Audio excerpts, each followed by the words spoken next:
أشهد أن لا إله إلا الله وحده لا شريك له وأشهد أن محمدا عبده ورسوله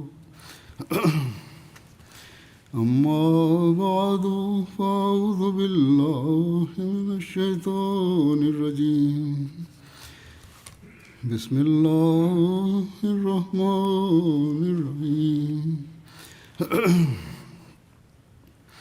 الحمد لله رب العالمين الرحمن الرحيم مالك يوم الدين إياك نعبد وإياك نستعين اهدنا الصراط المستقيم صراط الذين أنعمت عليهم غير المغضوب عليهم ولا الضالين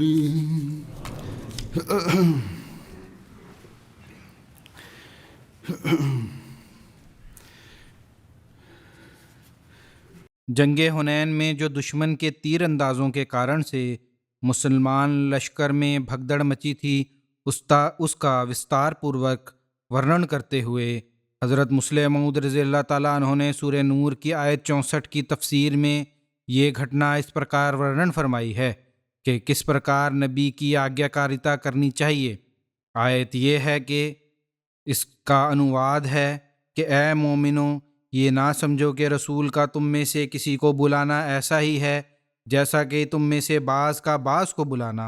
اللہ ان لوگوں کو جانتا ہے جو کہ تم میں سے پہلو بچا کر مشورہ کی مجلس سے بھاگ جاتے ہیں۔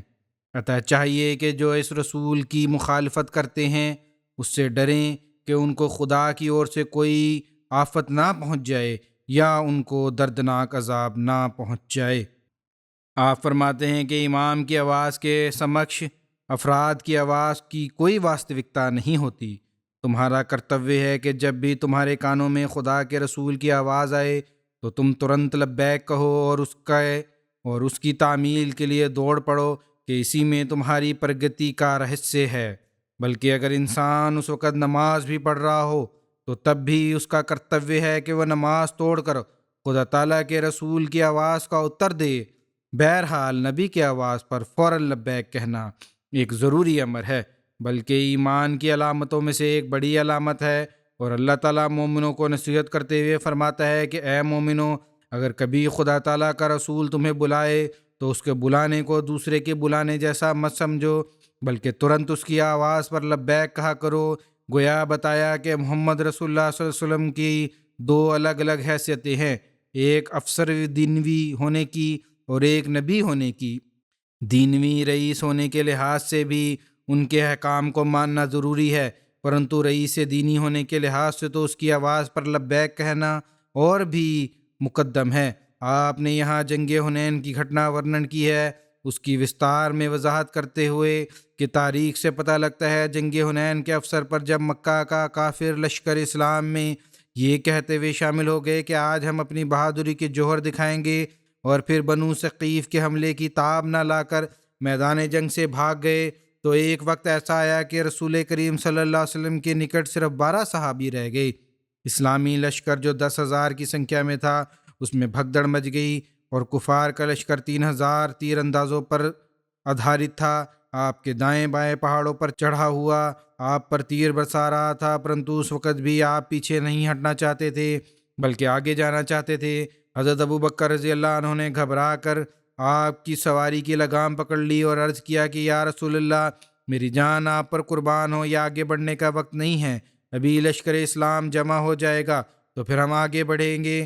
پرنتو آپ نے بڑی جوش سے فرمایا کہ میری سواری کی باغ چھوڑ دو، اور پھر ایڑ لگاتے ہوئے آگے بڑھنا شروع کیا، اور یہ کہتے جاتے تھے کہ انا النبی لا کذب، انا عبد المطلب، ارتھات میں موعود نبی ہوں جس کی حفاظت کا دائمی وعدہ ہے، جھوٹا نہیں ہوں۔ اس لیے تم 3,000 تیر انداز ہو یا 30,000، مجھے تمہاری کوئی پرواہ نہیں، اور اے مشرکو، میری اس دلیری کو دیکھ کر کہیں تم مجھے خدا نہ سمجھ لینا۔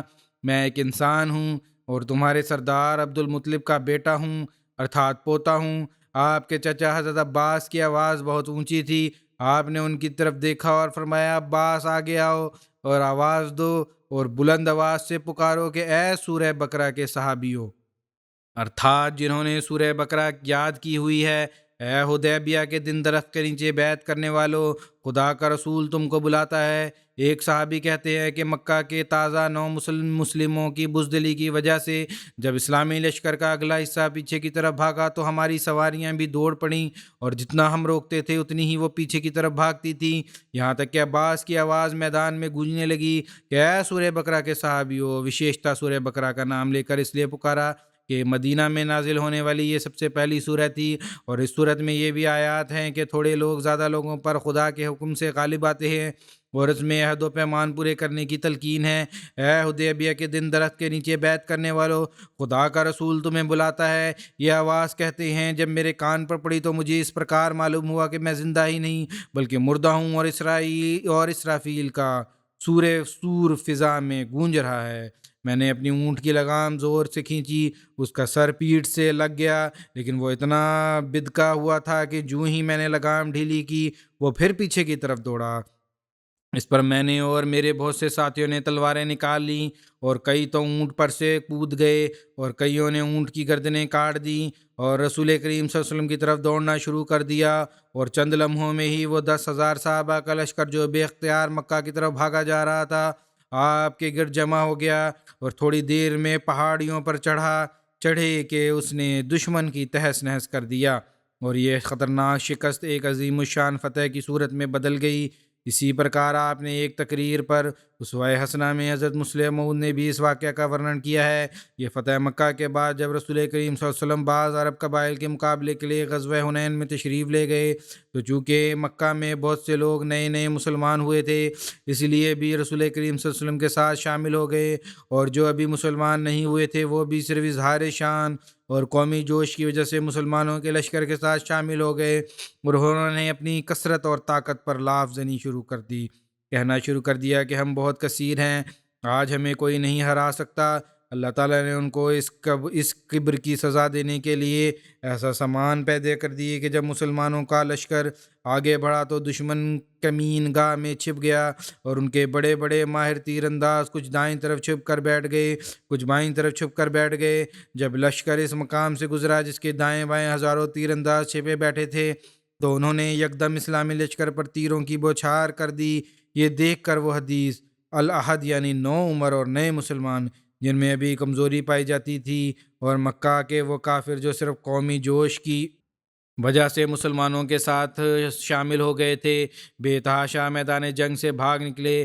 ایسی صورت میں جب اگلے لوگ بھاگیں تو لازماً پیچھے آنے والوں کے گھوڑے بھی بدک جاتے ہیں اور وہ بھی بھاگنا شروع کر دیتے ہیں۔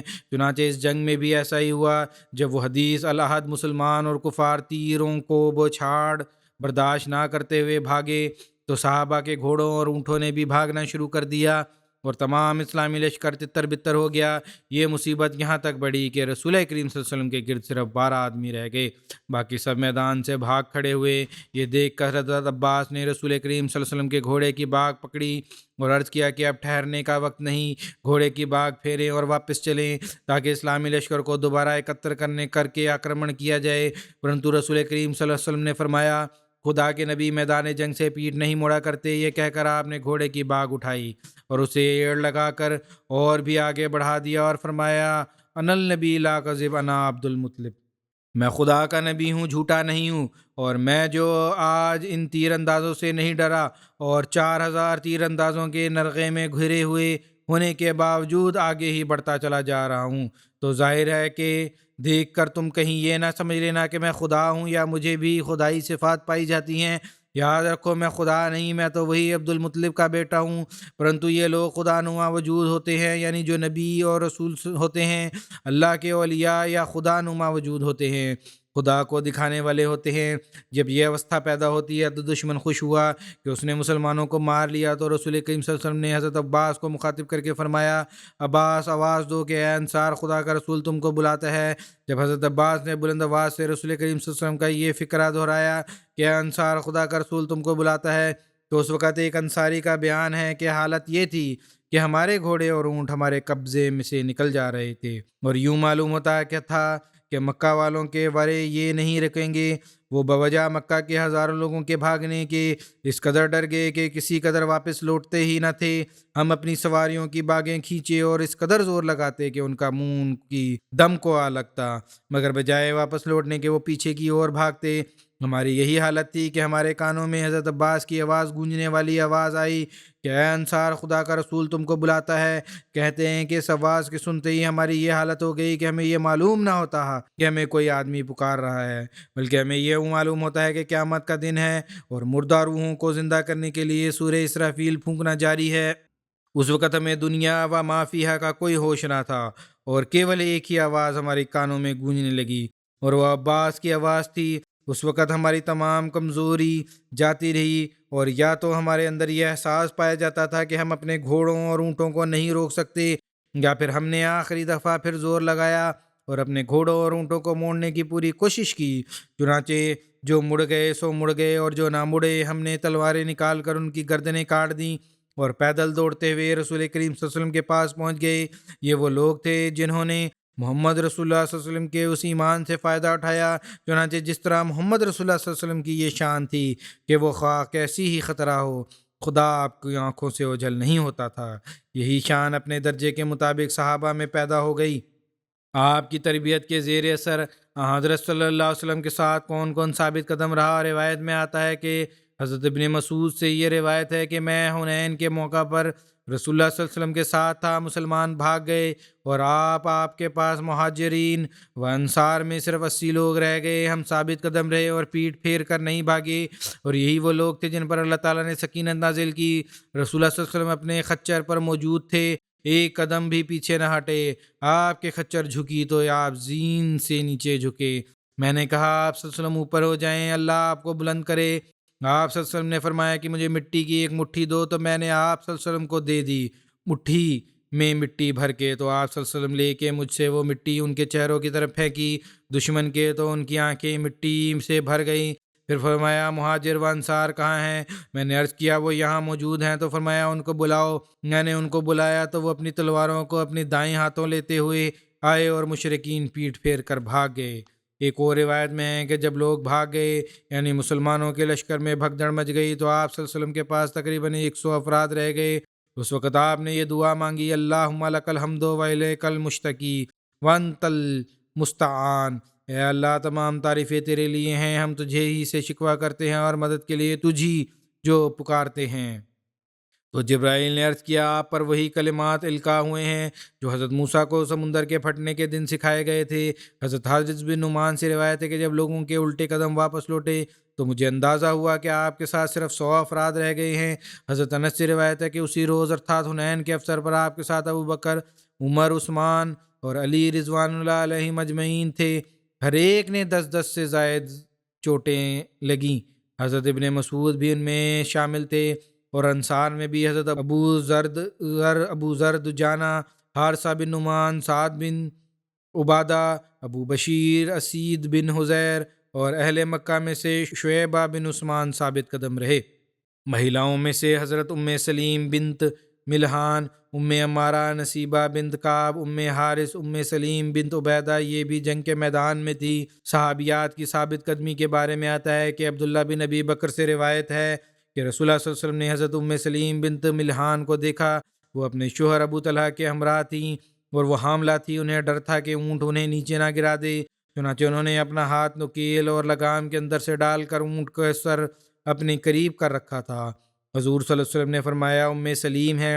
انہوں نے کہا جی یا رسول اللہ صلی اللہ علیہ وسلم، اپنے ماتا پتا آپ پر قربان ہوں، ان کے پاس ایک خنجر تھا اس مہیلا خاتون کے پاس۔ تو حضرت ابو طلحہ نے کہا یا رسول اللہ، یہ سلیم ہے، ان کے پاس خنجر ہے۔ رسول اللہ صلی اللہ علیہ وسلم نے انہیں فرمایا کہ خنجر کس لیے ہے؟ تو انہوں نے اتر دیا سلیم نے کہ میں نے یہ اس لیے لیا ہے کہ اگر مشرکوں میں سے کوئی میرے قریب آیا تو میں اس کا پیٹ پھاڑ دوں گی۔ رسول اللہ صلی اللہ علیہ وسلم مسکرائے۔ اس بات کو سن کے حضرت سلیم جو اس نازک وقت میں نبی کریم صلی اللہ علیہ وسلم کے ساتھ تھی، انہیں نبی اکرم صلی اللہ علیہ وسلم کو اکیلا چھوڑ کر لوگوں کے بھاگنے کا اتنا دکھ اور رنج اور غصہ تھا کہ وہ آپ صلی اللہ علیہ وسلم کی محبت سے مغلوب ہو کر آپ سے عرض کرنے لگی کہ یا رسول اللہ صلی اللہ علیہ وسلم، ہمارے جو تلقاء سے مراد مکہ کے وہ لوگ ہیں جنہوں نے حضور صلی اللہ علیہ وسلم سے لا تثریب علیکم الیوم اذهبوا انتم التقاء کہہ کر احسان فرمایا تھا، اور ان میں سے 2000 جنگ حنین میں شامل ہوئے تھے اور دشمن کے تیروں کے سامنے بھاگ پڑے اور پرانے صحابہ کو بھی دھکیل کرنی پیچھے ہٹنے کے کارن بنے۔ اس کا ورنن ہے اس میں۔ بہرحال آپ نے کہا کہ جنہوں نے آپ کے ساتھ ہوتے ہوئے شکست کھائی ان کو قتل کر دیں، ان کو تلقاء کو۔ رسول اللہ صلی اللہ علیہ وسلم نے فرمایا سلیم، یقیناً اللہ تعالیٰ دشمن کے مقابلے میں کافی ہوا، اس نے احسان فرمایا۔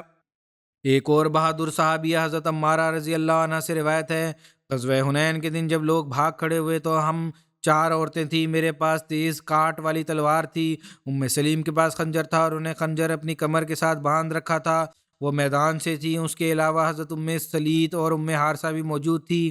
ایک روایت میں ہے کہ حضرت عمارہ نے بلند آواز دی اور کہنے لگی کہ اے انصار، تمہیں فرار ہونے سے کیا تعلق؟ وہ کہتی ہیں کہ میں نے حوازن کے ایک ویکتی کو دیکھا جو جھنڈا اٹھائے گندمی اونٹ پر سوار تھا، وہ مسلمانوں کے پیچھے بھاگے جا رہے تھے۔ میں اس کے سامنے آئی اور اس کے اونٹ کو اونٹوں کی کونچوں پر وار کیا اور وہ سوار اپنی پیٹھ کے بل نیچے گرا تو میں نے اس پر حملہ کیا، اس پر تلوار سے وار کرتی رہی یہاں تک کہ اس سے موت کی نیند سلا دی۔ پھر میں نے اس کی تلوار لے لی اور رسول کریم صلی اللہ علیہ وسلم اپنی تلوار سوتے ہوئے میدان جنگ میں کھڑے تھے۔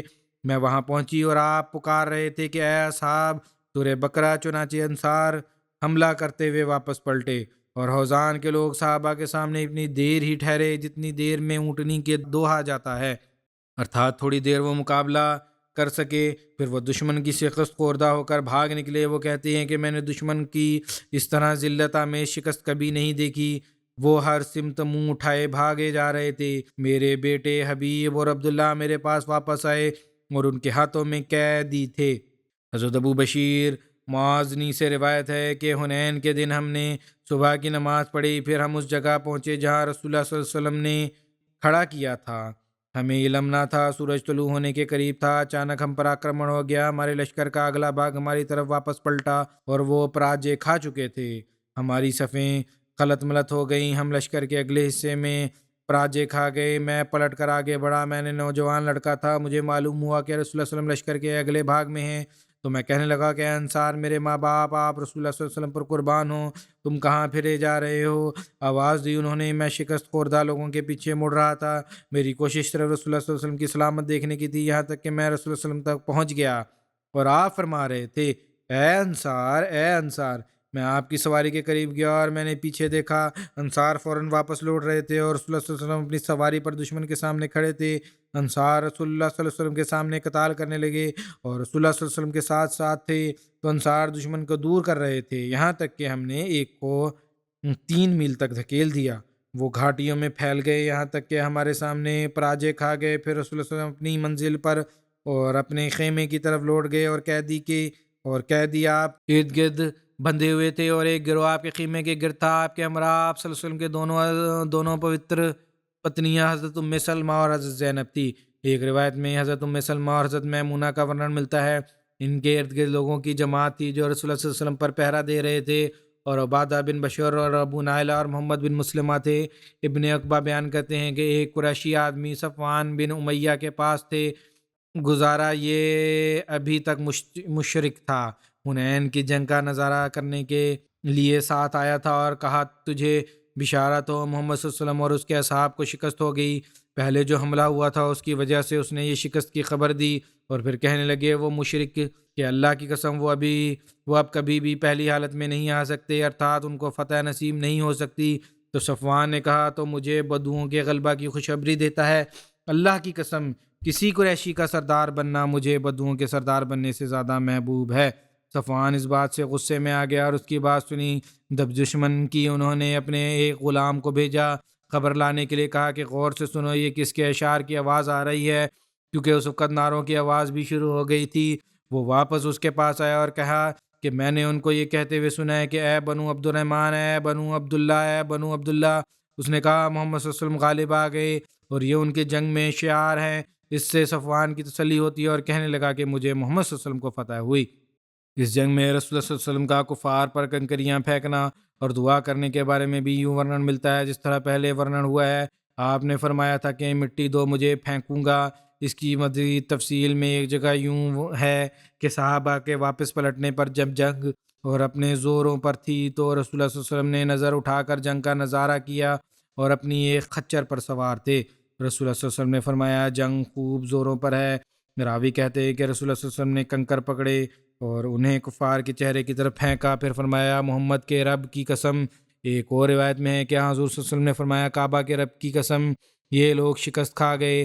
حضرت عباس کہتے ہیں کہ میں دیکھنے لگا تو لڑائی ویسے ہی ہو رہی تھی جیسے میں دیکھتا تھا۔ وہ کہتے ہیں کہ اللہ کی قسم جو ہی آپ نے کنکریاں پھینکی تو میں نے دیکھا کہ ان کی تیزی مانند پڑنے لگی، اور یعنی دشمن کا حملہ جو تھا ماند پڑنے لگا اور ان کا معاملہ الٹنے یعنی شکست کی طرف پھر گیا اور معاملہ دشمن کی شکست۔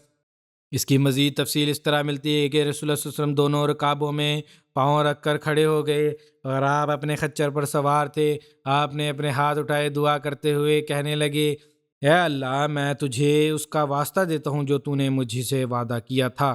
اے اللہ مناسب نہیں ہے کہ ان کے لیے وہ ہم پر غالب آئیں اور ہم پراجے ہو جائیں۔ یزید بن عامر سوامی سے روایت ہے کہ وہ حنین میں مشرکین کے ساتھ اپستت تھے اور بعد میں اسلام لائے۔ ورنن کرتے ہیں کہ رسول اللہ صلی اللہ علیہ وسلم نے حنین کے افسر پر زمین سے ایک مٹی کی مٹھی لی، پھر مشرکین کی طرف دھیان دیتے ہوئے ان کے چہروں کی طرف پھینک دی اور فرمایا کہ تم لوٹ جاؤ، چہرے سیاہ ہو گئے۔ جو ویکتی بھی اپنے بھائی سے ملتا تھا وہ اپنی آنکھوں میں چبھن کی شکایت کرنے لگتا اور اپنی آنکھوں کو ملتا تھا، ارتھات دشمن کی آنکھوں میں جلن شروع ہو گئی۔ اس وقت آپ دلدل نامی خچر پر سوار تھے۔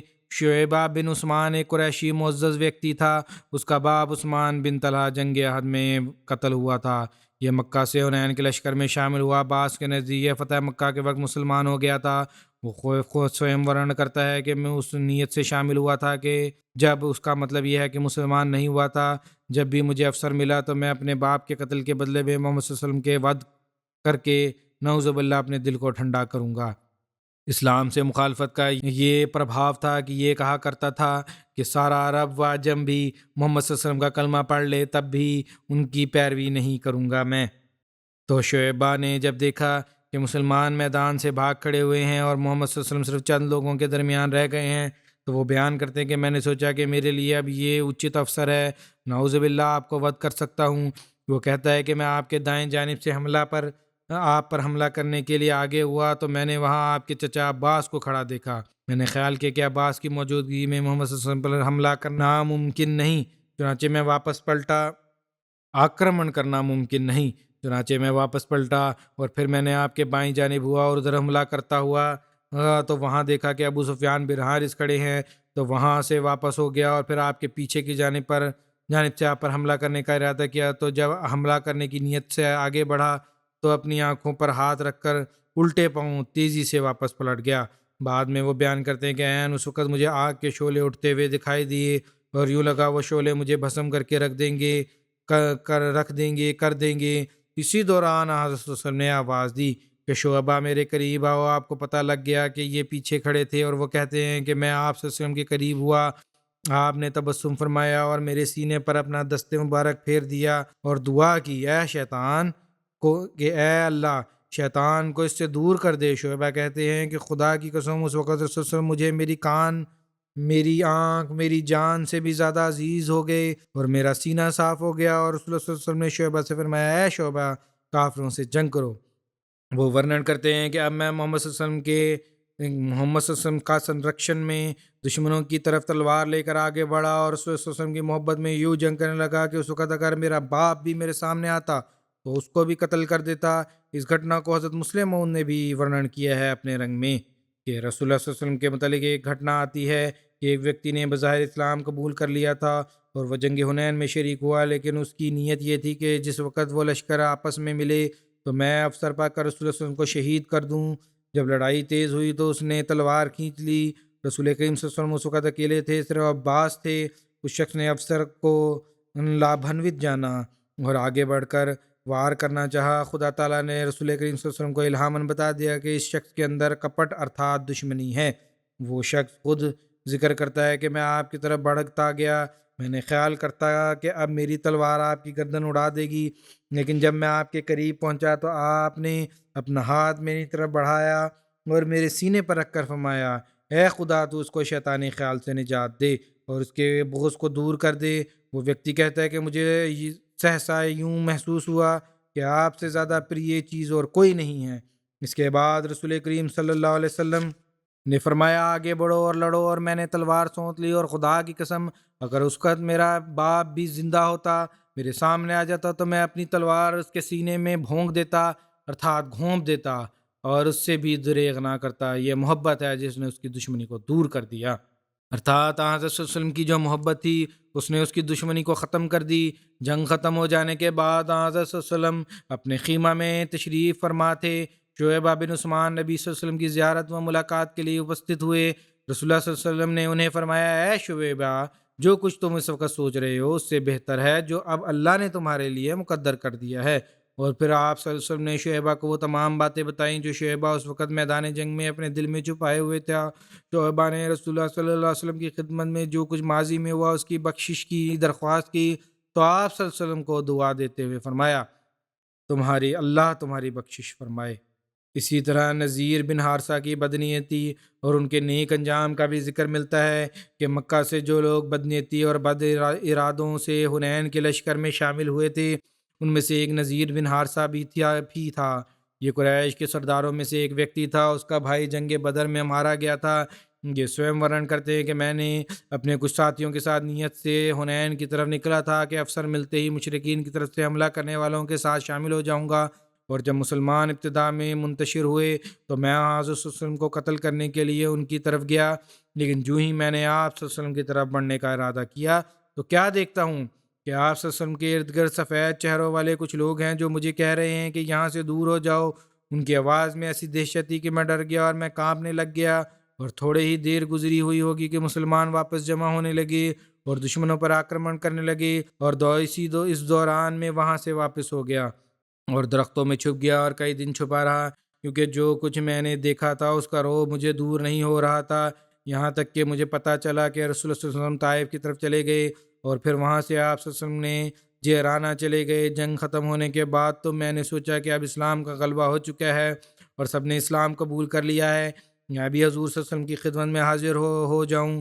چنانچہ میں چھپتا چھپاتا جعرانہ چلا گیا اور مسلمانوں میں شامل ہو گیا۔ رسول اللہ صلی اللہ علیہ وسلم نے مجھے دیکھا تو پہچان لیا اور فرمانے لگے، نذیر تم ہو؟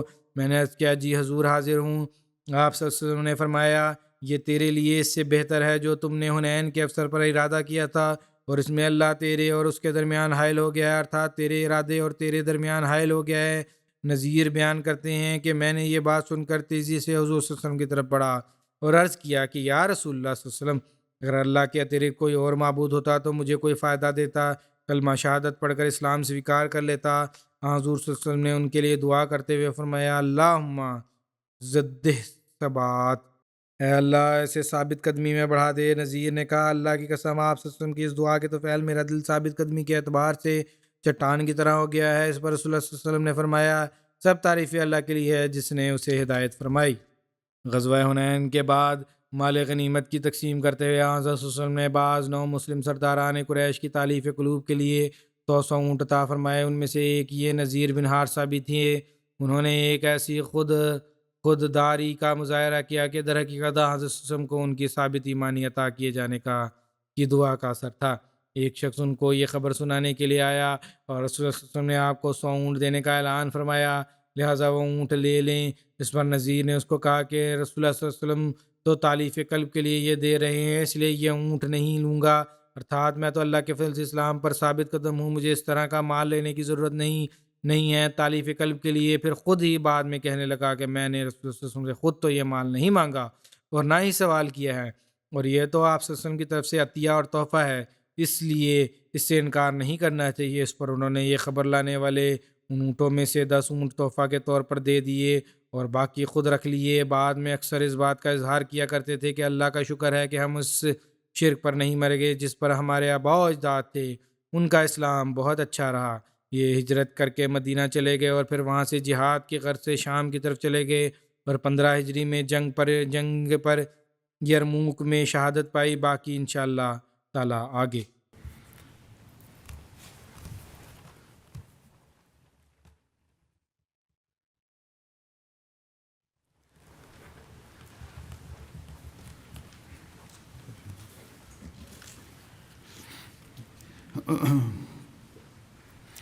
الحمد للہ الحمد للہ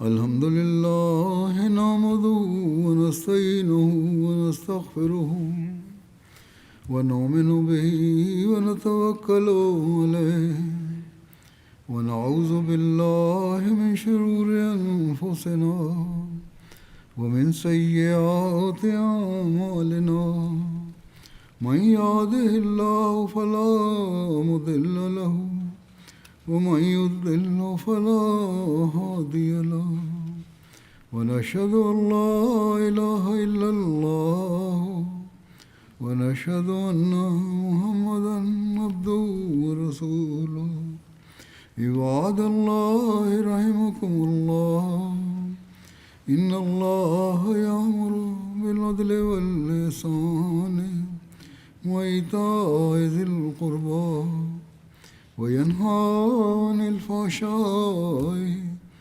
والمنكر والبغي يعظكم لعلكم تذكرون اذكروا الله يذكركم وادعوه يستجب لكم ولذكر الله أكبر